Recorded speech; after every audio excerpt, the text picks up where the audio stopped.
Morning, everyone. How are you? Ma'am, good morning. I'm fine, ma'am. What about you? What about you? आपको fine बेटा। और आज की class में हम सभी लोग सिविक्स का चैप्टर नंबर 1 स्टार्ट करने वाले हैं। तो हिस्ट्री एंड ज्योग्राफी का हम लोग एक एक चैप्टर कंप्लीट कर चुके हैं। आज सिविक्स का चैप्टर नंबर 1 स्टार्ट करेंगे। ओके? Yes ma'am. लिख लिया आप सभी को? Yes ma'am. Yes, ma'am. चलिए, तो हमें क्या पढ़ना है? इक्वालिटी इन इंडियन डेमोक्रेसी, यानी कि भारतीय लोकतंत्र में कैसे इक्वालिटी है सभी के लिए, कैसे समानताएं हैं, ये पढ़ना है हमें इस चैप्टर में। तो ये है फिलहाल टीचर्स के लिए, ये आपको नहीं पढ़ना है। टीचर्स को क्या पढ़ाना है ये बताया हुआ है इधर। आपका चैप्टर यहाँ से शुरू होता है। ओके, तो देखिए चैप्टर है, चैप्टर का टाइटल है आपका ऑन इक्वालिटी। तो इक्वालिटी की मीनिंग क्या होती है जानते हैं आप सभी? What is the meaning of equality? Ma'am समानता। यस, समानता। तो अभी इस चैप्टर में हम सभी ये पढ़ने वाले हैं कि क्या इंडिया में इक्वालिटी है, यानी कि क्या इंडिया में सभी लोग समान हैं। तो यही पढ़ना है हमें। अब देखिए, सबसे पहले चैप्टर के बारे में पढ़ते हैं क्या दिया है हमें। तो इंडिया में डेमोक्रेसी, भारत में एक लोकतंत्र है। लोकतंत्र यानी कि लोगों का शासन। यहाँ पर जब लोग वोट देते हैं और जिसे वो लोग चुनते हैं उसी की सरकार बनती है, यानी कि यहाँ पर जो डायरेक्टली जो शासन है वो लोगों के द्वारा होता है। लोग अपना वोट दे करके जिस पार्टी को जिताते हैं वही पार्टी अपनी सरकार बनाती है। ऐसे ही होता है ना। तो यानी कि यहाँ पर डेमोक्रेसी है। तो आप देखेंगे the class 6 book will look at the key elements of democratic government. अब 6 क्लास में डेमोक्रेटिक गवर्नमेंट के बारे में पढ़ चुके हैं कि डेमोक्रेटिक गवर्नमेंट में क्या होता है। लोग अपना वोट डालने जाते हैं, जो भी 18 ईयर के हो चुके हैं, उससे ऊपर के जो भी लोग हैं वो सभी वोट डालते हैं। और उसके बाद जिस पार्टी को वो लोग चुनते हैं उसी पार्टी की गवर्नमेंट बनती है, सरकार बनती है। तो दिस इंक्लूड पीपल्स पार्टिसिपेशन, यहाँ पर लोगों की भागीदारी होती है। The resolution of conflict and equality and justice. अब देखिए क्या होता है, ये सरकार क्यों बनती है? ताकि संघर्ष ना हो एंड सभी लोग बराबर रहे और उनको न्याय भी मिल सके। अगर मान लो लोगों को ये अधिकार ना दिया जाता और अपने आप ही किसी को सरकार बनानी होती, तब क्या होता? तब क्या सारी चीजें नॉर्मल चल रही होती? क्या लगता है आपको? अगर लोगों को ये अधिकार नहीं होता कि उन्हें अपना राजा चुनना है, उन्हें नेता चुनना है, तो क्या सारी चीजें नॉर्मल होती? No ma'am. No, ma'am. Normal तो बिल्कुल नहीं होती, क्योंकि अभी जो पार्टी चुन के आती है उसको पता है कि लोगों ने हमें चुना है और अगर हम सही काम नहीं करेंगे ना तो नेक्स्ट टाइम हमें नहीं चुना जाएगा। और अगर ये प्रोसेस होता ही नहीं, तब जो सरकार आती है वो अपनी मनमानी करती, क्योंकि उसे पता था बनना तो मुझे ही, अगर मैं पावरफुल हूँ तो नेक्स्ट टाइम भी मुझे ही आना है। तो वो लोगों के साथ भेदभाव भी कर सकते थे, उन पर अत्याचार भी कर सकते थे। तो इसलिए जो ये डेमोक्रेसी है ये क्या करती है, सारे कॉन्फ्लिक्ट्स को, सारे संघर्षों को सुलझाती है और सभी को बराबर मानती है और सभी को न्याय भी देती है। तो इक्वालिटी इज अ की feature of democracy and influence all aspects of its functioning. तो इसमें जो इक्वालिटी है यानी कि सभी लोग बराबर हैं। डेमोक्रेसी के में क्या माना जाता है? सभी लोग बराबर हैं, यानी कि कोई भी हो, चाहे गरीब हो, चाहे अमीर हो, चाहे छोटी कास्ट का हो, चाहे बड़ी कास्ट का हो, सभी लोग वोट डाल सकते हैं, सभी लोग बराबर हैं। और यही जो इक्वालिटी है ये डेमोक्रेसी का एक मेन की फीचर है। तो in this chapter you will read more about equality. हम इस चैप्टर में इक्वालिटी के बारे में और भी पढ़ेंगे। And what what is this, ये क्या है, व्हाई इट इज इम्पोर्टेंट, ये क्यों जरूरी है इन अ डेमोक्रेसी। तो डेमोक्रेसी के लिए क्यों जरूरी है ये भी हमें पढ़ना है इस चैप्टर में। एंड वेदर और not everyone is equal in India. और साथ ही हमें ये भी पढ़ना है कि भारत में सभी लोग बराबर क्यों नहीं है। Let's begin by looking at Kanta's story. तो अभी हमें कांता की स्टोरी से पढ़ना है। चलिए, तो आपका जो चैप्टर है ना बहुत ही इंटरेस्टिंग है, क्योंकि ये एक कहानी के साथ शुरू हो रहा है। तो सबसे पहले हम लोग ये कहानी पढ़ेंगे, उसके बाद क्लियर हो जाएगा। ठीक है, चलिए तो अभी देखिए स्टोरी स्टार्ट करते हैं, सभी को ध्यान से सुनना है। तो ऑन इलेक्शन डे, चुनाव वाला दिन था जिस दिन वोट डालने जाते हैं सभी लोग। Kanta and her friend Sujata are waiting to cast their vote. तो इलेक्शन का दिन था, कांता और सुजाता ये दोनों दोस्त हैं और ये दोनों वेट कर रही है कि हम भी अपना वोट डालें। Is it not good, Sujata, that we can all vote as equal citizens of our country? Even Jain Sahab is standing in the line with us. तो अब ये देखिए, जो कांता है ये क्या कह रही है, सुजाता कितनी अच्छी बात है, देखिए हम सभी लोग, भारत के सभी लोग बराबर हैं। जो जैन साहब हैं, हमारे मालिक, जिनके यहाँ हम लोग काम करते हैं, वो भी लाइन में लगे हैं पीछे। अब सुजाता क्या बोलती है, yes go on Kanta, it's your turn now. अभी वोट डालने गई, कांता को कहा गया कि चलो कांता तुम्हारी बारी आ गई। I will vote for the candidate who has promised to bring pipe water to our area. अब कांता जब वोट डालने गई तो ये क्या सोचती है अपने माइंड में कि मैं उस पर्सन को वोट दूंगी जिसने प्रॉमिस किया था कि वो हमारे एरिया में पानी की पाइप बिछाएंगे, क्योंकि हमारे एरिया में पानी की बहुत परेशानी है। चलिए बाकी क्या होता है फिर। यस, देखिए अब वोट देने की लाइन में सभी लोग लगे हुए हैं। आपने भी देखा है कभी वोट की लाइन में जब लोग वोट डालने जाते हैं? Yes, ma'am. Yes, ma'am. देखिए इसमें खड़ा कौन कौन है, मनजीत कौर जो कि टीचर है, तेजा सिंह जो कि एक व्यापारी है, गिरीश राव जो कि एक स्टूडेंट है, कांता देवी जो कि एक घरेलू नौकरानी है, सुजाता जो ये भी एक घरेलू नौकरानी है, और कौन कौन खड़ा है ये दूसरे वाले पेज में भी दे रखा है। अब्दुल रहमान जो कि एक चित्रकार है, शबनम बानो ये एक हाउस वाइफ है, ये दोनों हस्बैंड वाइफ है, एंड ग्रेसी लालिंग जो एक कॉन्स्टिट्यूएंट है, यानी कि एक विचार विमर्श दाता है जो किसी को सजेशन देते हैं। उसके बाद है इसाक लैम, गवर्नमेंट ऑफिसर है, ये सरकारी ऑफिसर। रुखसाना मिर्जा ये एक मीडिया पर्सन है, रिपोर्टर वगैरह होगी। योगराज ये अनएम्प्लॉयड है, बेरोजगार है, कोई नौकरी नहीं है इनके पास। और लास्ट अशोक जैन ये एक इंडस्ट्री है जिनके यहाँ कांता देवी काम करती है, इन्हीं के यहाँ कांता देवी नौकरानी है। तो ये सारे लोग हैं जो वोट डालने गए हैं और सारे ही लाइन में खड़े हैं। और जब कांता वोट डालने गई, जब उसने देखा कि मिस्टर जैन भी लाइन में खड़े हैं, तो वो बहुत खुश हो गई। क्या कहा उसने कि हम सभी लोग बराबर हैं, तभी तो देखो लाइन में सब लोग खड़े हैं, भले ही कोई कितना भी बड़ा हो, कितना भी छोटा हो, हमारे मालिक भी खड़े हैं पीछे। तो अब आगे क्या होता है देखिए। आफ्टरवर्ड्स कुछ देर बाद, we will see you later Kanta.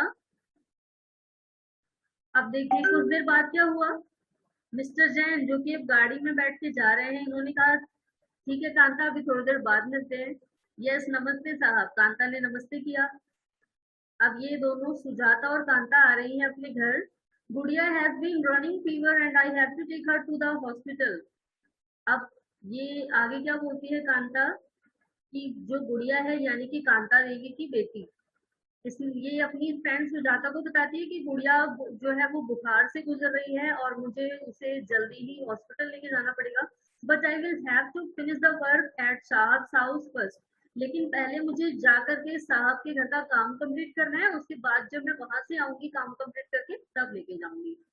And ask for some advance, तो अभी ये काम पूरा करने क्यों जा रही है, ताकि वहां से कुछ एडवांस ले आए जिससे डॉक्टर के पास जाने के बाद ये डॉक्टर की फीस पे कर सके। चलिए अब घर आती है।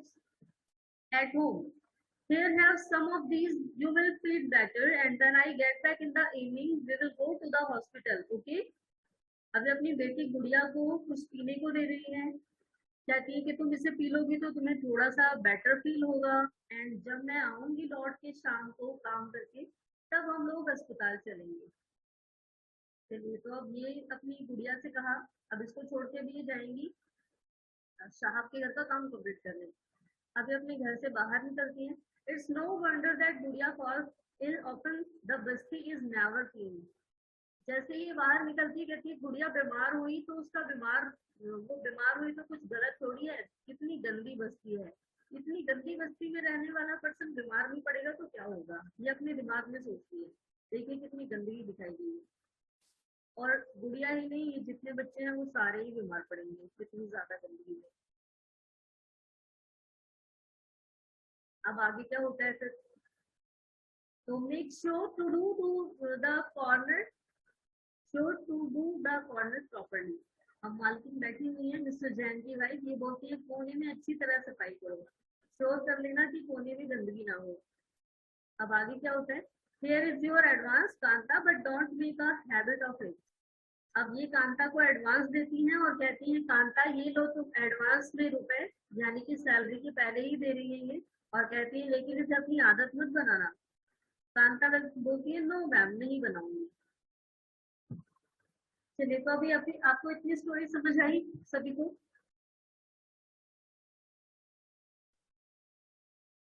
चलो, यस, आवाज जा रही है सभी को?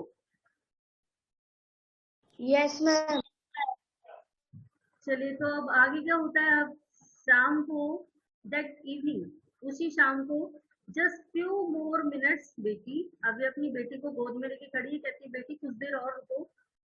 फिर अपने दिमाग में क्या सोच रही है? जैन मैम एंड जैन साहब ने stand in line to vote, but they never have to do it when their children are sick. अभी अपने दिमाग में सोचती है कि मिस्टर जैन और जो उनकी मेम साहब है उनको भले ही वोट डालने के लिए लाइन लगानी पड़ी हो, लेकिन जब उन्हें अपने बच्चों का इलाज कराना होता है तब उन्हें लाइन नहीं लगानी पड़ती। वो महंगे से हॉस्पिटल में जाते हैं, वहां पर पेमेंट करते हैं और डायरेक्टली अपने बच्चों को दिखाते हैं, उनका इलाज करा लेते हैं। क्या ये करेक्ट है? यस। क्या रियल में ऐसा होता है जिनके पास पैसे होते हैं वो प्राइवेट हॉस्पिटल में जाके इलाज करा लेते हैं बिना लंबी लंबी लाइन लगाए? Yes ma'am. यस। तो यानी कि अभी कांता को यहाँ पर फील होने लगा है कि मैं बराबर नहीं। Yes, ma'am. देखिए, अब कांता को क्या लग रहा है कि मैं बराबर नहीं हूँ। तो do you think Kanta has enough reason to doubt that whether she is really is equal? is 3 reason from the story about the might make her feel like this। तो यहाँ पर देखिए, कांता को क्या लगता है कि वो बराबर नहीं है, वो रियल में सभी के बराबर नहीं है। तो बिल्कुल ऐसा लगना भी चाहिए, क्योंकि यहाँ पर देखिए एक तो उसे लाइन लगानी पड़ी लंबी लंबी, दूसरा अपने बीमार बेटी को छोड़ के उसे काम पे आना पड़ा। अगर मान लो मिस्टर जैन के बच्चे बीमार होते तो वो उन्हें छोड़कर नहीं जाते। दूसरी चीज ये देखिए, ये अपनी बेटी को छोड़ के दूसरे के घर का काम करने आई है। एडवांस मांगने पे इसकी मालकिन क्या कहती है कि इसे अपनी हैबिट मत बनाना। तो मिसेस जैन की ऐसी कोई भी प्रॉब्लम नहीं रही होगी।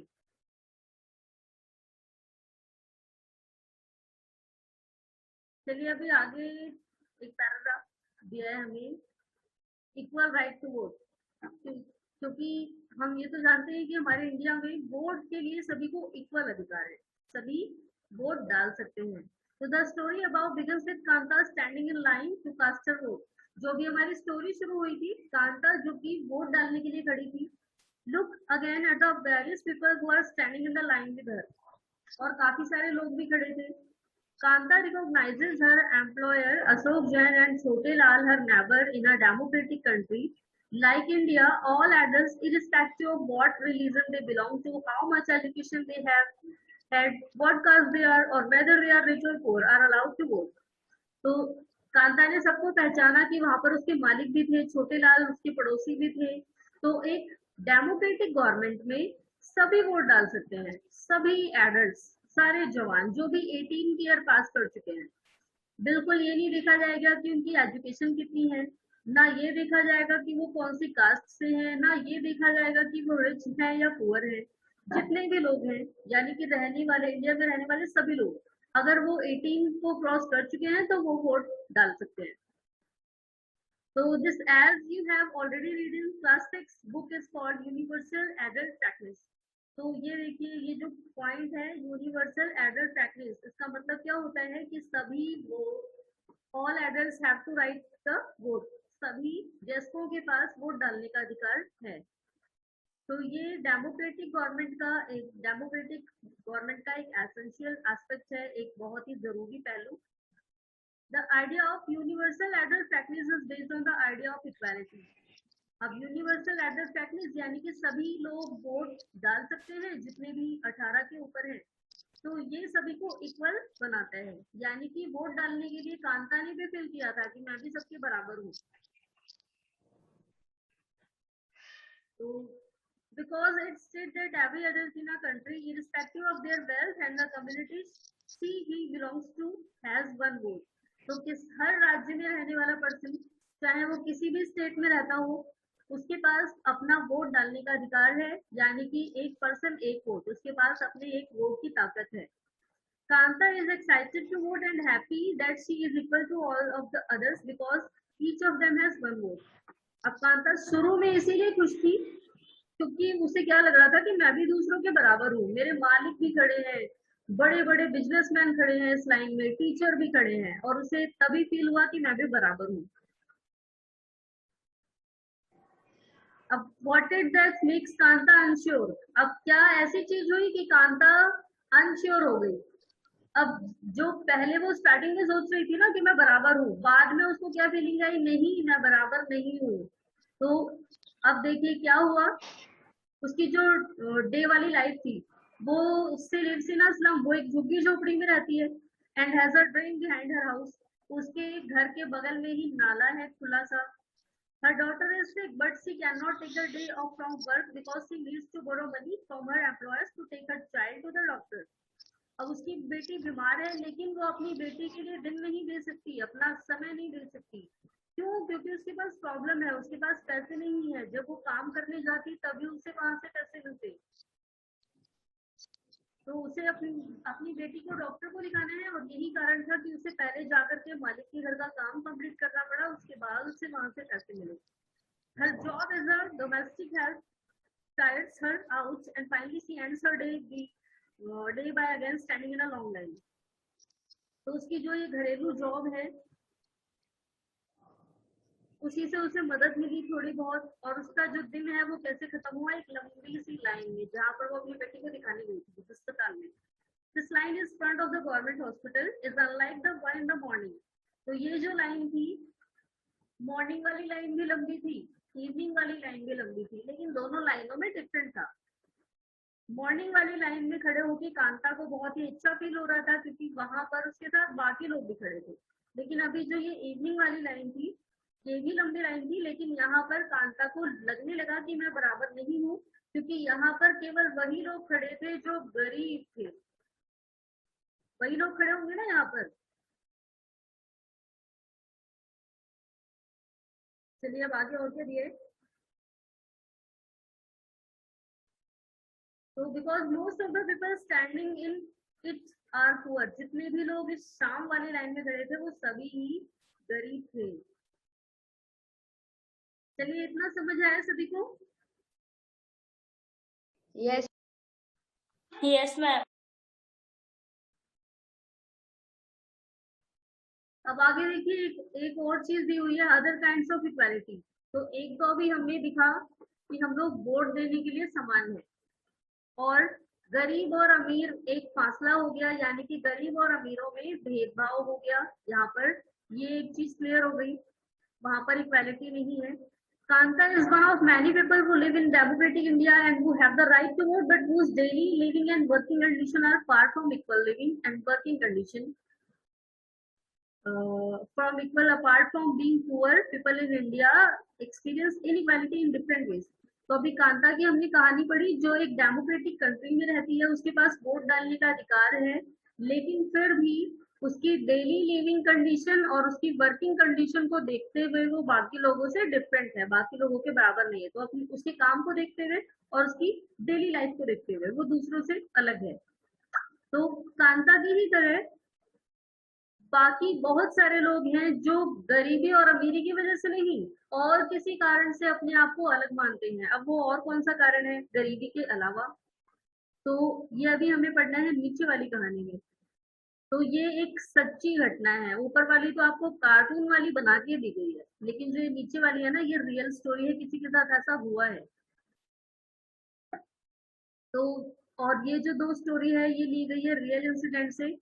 एंड यहाँ पर हम क्या देखेंगे, इनइक्वालिटी का एक अलग प्रकार, यानी कि असमानता है लोगों में, लोग बराबर नहीं है। लेकिन यहाँ पर अमीरी गरीबी की वजह से नहीं बराबर है, कोई और कारण है जिसकी वजह से उन्हें ये लगता है कि हम लोग बागियों से अलग हैं। तो और कौन सा कारण है जिससे लोगों को लगता है कि हम दूसरों से अलग हैं? तो one of the more common forms of inequality in India is the caste system. तो कास्ट सिस्टम जिसके बारे में हम लोग पढ़ते आ रहे हैं, हमने हिस्ट्री में भी पढ़ा था पिछली क्लास की, जाति प्रथा, जहाँ पर ब्राह्मण, क्षत्रिय, वैश्य और शूद्र सभी का काम अलग अलग था। याद है आप लोगों को? Yes, ma'am. तो वहां पर सबसे नीची कास्ट कौन सी होती थी? सबसे लोअर कास्ट किसे माना जाता था? Ma'am, शूद्र. शूद्र को।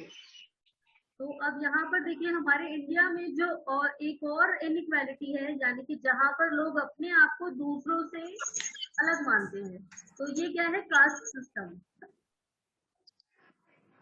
तो अब इसमें देखिए हम देखिए, if you live in rural India your cast identity is something that you probably learn और एक्सपीरियंस वेरी यंग। तो अगर आप ग्रामीण इलाके में रहते हैं, यानी कि गांव में, यहाँ पर कास्ट को लेकर के भेदभाव ज्यादा पाया जाता है। पहले के टाइम पे बहुत ज्यादा था, आज के टाइम पे फिलहाल कम हो गया है, लेकिन बिल्कुल खत्म नहीं हुआ है शायद।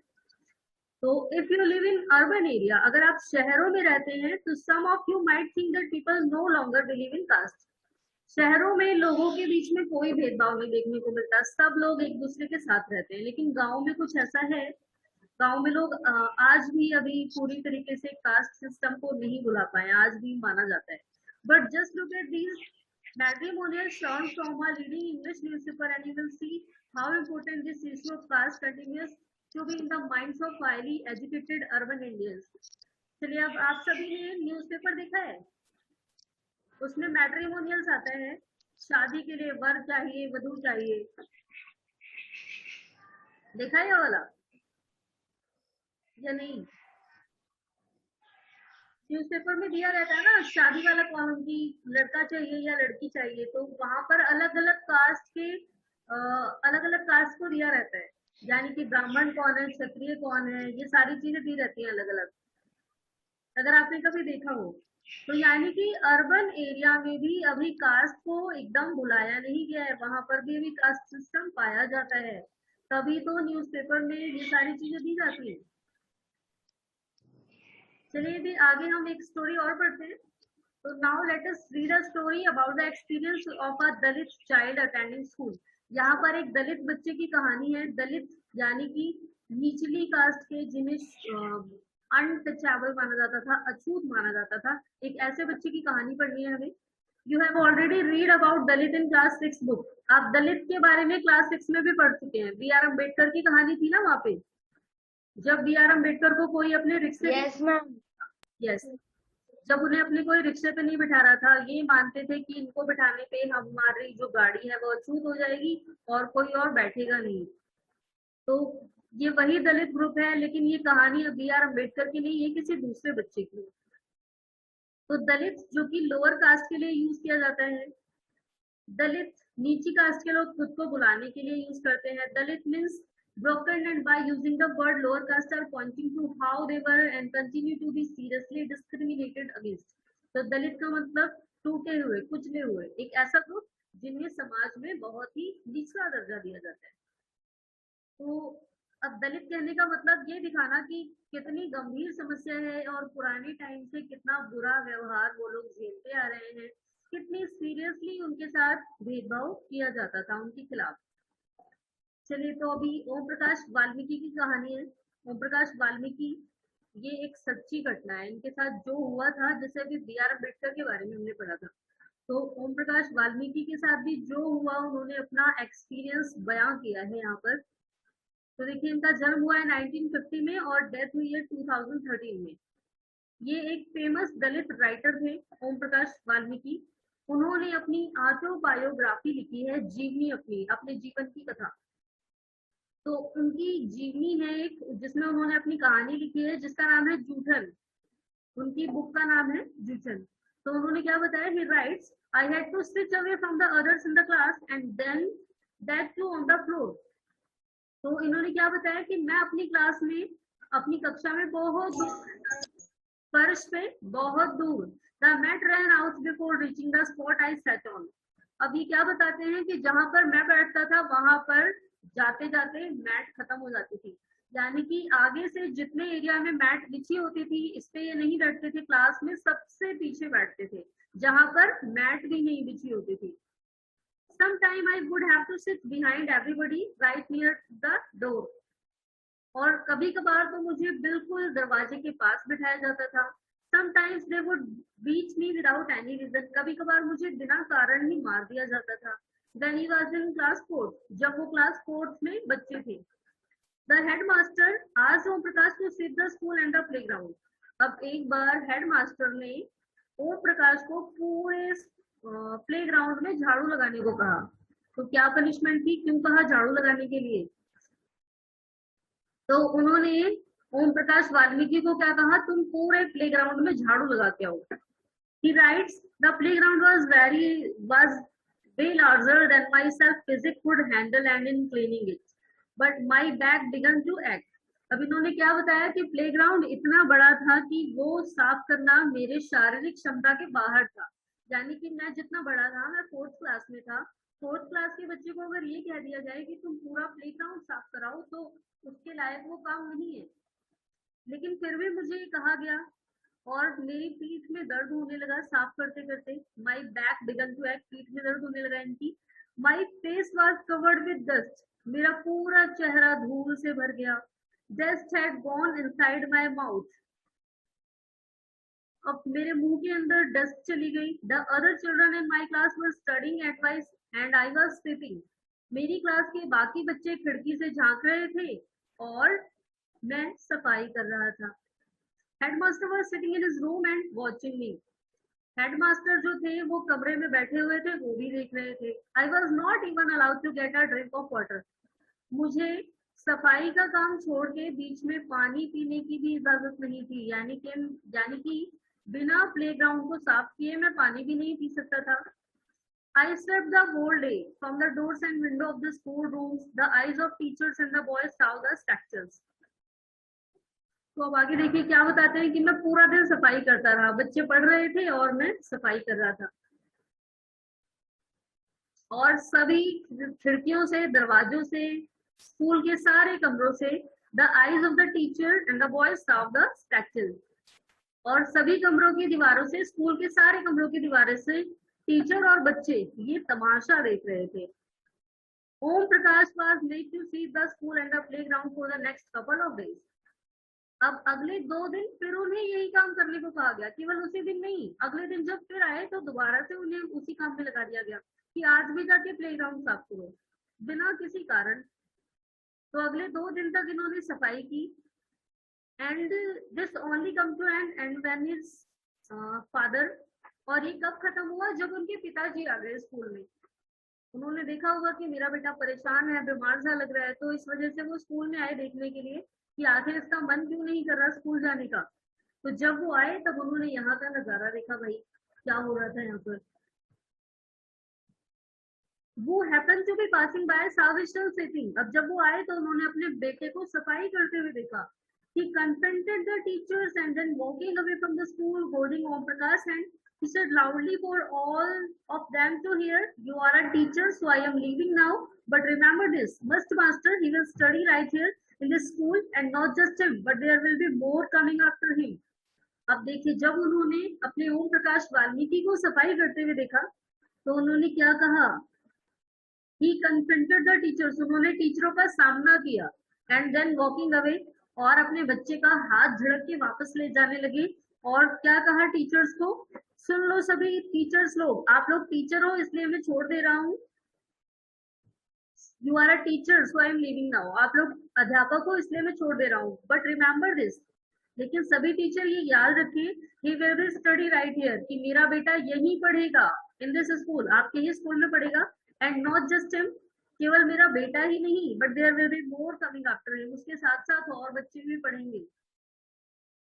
तो ये थी ओम प्रकाश वाल्मीकि की कहानी। अच्छा, आप लोग सोचिए कितना बुरा लग रहा होगा उस बच्चे को जब वो केवल 4 साल का था और लगातार 3 दिनों तक बिना किसी वजह के, बेवजह ही उससे सफाई कराई जा रही थी, कोई पनिशमेंट भी नहीं थी।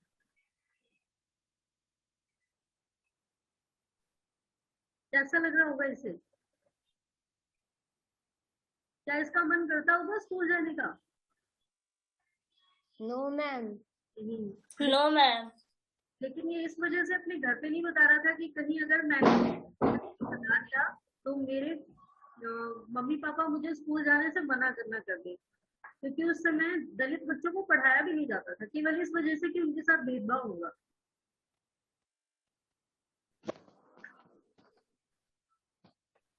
चलिए, तो अभी हमने दो चीज, इनइक्वालिटी, एक तो है अमीरी और गरीबी को लेकर के, दूसरी जो कि है कास्ट सिस्टम को लेकर के।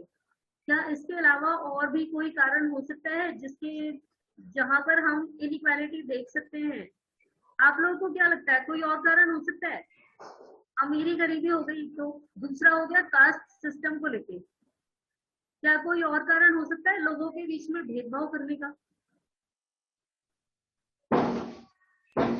No, ma'am. नहीं। गैस करना है, क्या कोई और कारण हो सकता है?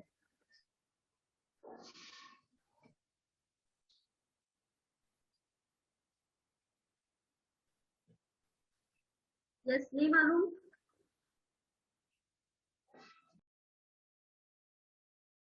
Yes, ma'am. Yes, ma'am. चलिए, तो अभी आज के लिए इतना ही, बाकी को हम लोग नेक्स्ट क्लास में पढ़ेंगे। Okay student, goodbye everyone. Ma'am, goodbye. Goodbye.